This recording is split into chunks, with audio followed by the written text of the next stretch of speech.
So, ayan guys. Isang mapagpalang araw, no? So, panoorin natin to guys, no? So, makikita nyo sa video may dalawang estudyante, no? Naglalakad. Habang may isang mama naman na nakaupo sa kanyang motor, no? Pansinin nyo yung mga susunod na pangyayari. Ayan, habang naglalakad yung dalawa, mayroon palang isang, ayan, yung lalaki na yan, nagmamatsyag sa kanila, no?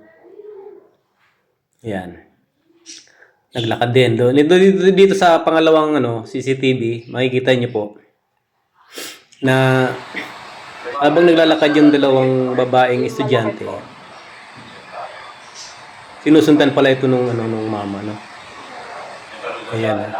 Sabay hablot doon sa isa. Di malaman kung may dala ba tong patalim o ano. So kaya paalala sa mga mga estudyante, no? Especially ngayon, mga estudyante ginagabi na, no? Mag-ingat talaga. So, napakahalaga talaga ng mga CCTV cameras. Okay? So, huwag tayong mga dadaan sa mga alanganing lugar. Kasi may mga talagang mga masamang loob. Ayan, katulad yan. Sabay takbo.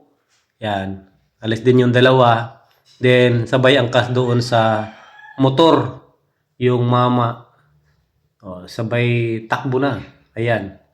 Yan lang.